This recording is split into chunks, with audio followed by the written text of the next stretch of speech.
2 Chronicles 33.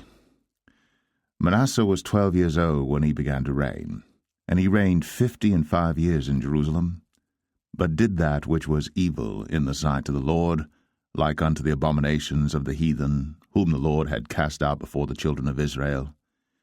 For he built again the high places which Hezekiah his father had broken down, and he reared up altars for Baalim, and made groves, and worshipped all the host of heaven, and served them. Also he built altars in the house of the Lord, whereof the Lord had said, In Jerusalem shall my name be forever. And he built altars for all the host of heaven, in the 2 courts of the house of the Lord. And he caused his children to pass through the fire in the valley of the son of Hinnom. Also he observed times, and used enchantments, and used witchcraft, and dealt with a familiar spirit, and with wizards. He wrought much evil in the sight of the Lord, to provoke him to anger. And he set a carved image, the idol which he had made, in the house of God, of which God had said to David and to Solomon his son, In this house, and in Jerusalem, which I have chosen before all the tribes of Israel, will I put my name forever.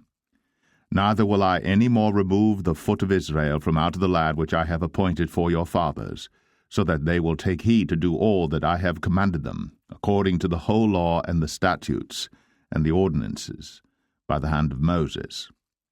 So Manasseh made Judah and the inhabitants of Jerusalem to err, and to do worse than the heathen, whom the Lord had destroyed before the children of Israel.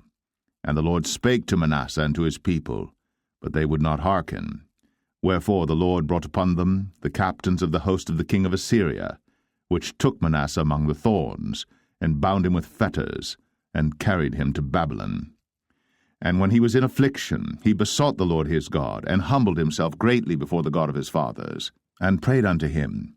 And he was entreated of him, and heard his supplication, and brought him again to Jerusalem into his kingdom.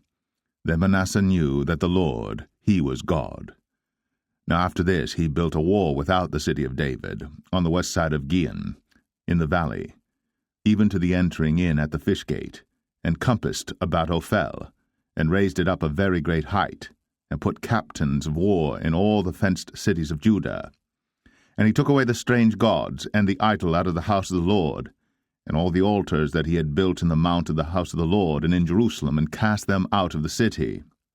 And he repaired the altar of the Lord, and sacrificed thereon peace offerings and thank offerings, and commanded Judah to serve the Lord God of Israel. Nevertheless the people did sacrifice still in the high places, yet unto the Lord their God only. Now the rest of the acts of Manasseh, and his prayer unto his God, and the words of the seers that spake to him in the name of the Lord God of Israel, behold, they are written in the book of the kings of Israel, his prayer also, and how God was entreated of him in all his sins and his trespass, and the places wherein he built high places, and set up groves and graven images, before he was humbled. Behold, they are written among the sayings of the seers.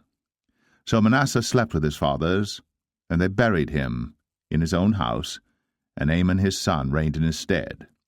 Amon was 22 years old when he began to reign, and reigned 2 years in Jerusalem. But he did that which was evil in the sight of the Lord, as did Manasseh his father. For Amon sacrificed unto all the carved images which Manasseh his father had made, and served them, and humbled not himself before the Lord, as Manasseh his father had humbled himself. But Amon trespassed more and more, and his servants conspired against him, and slew him in his own house. But the people of the land slew all them that had conspired against King Amon, and the people of the land made Josiah his son king in his stead.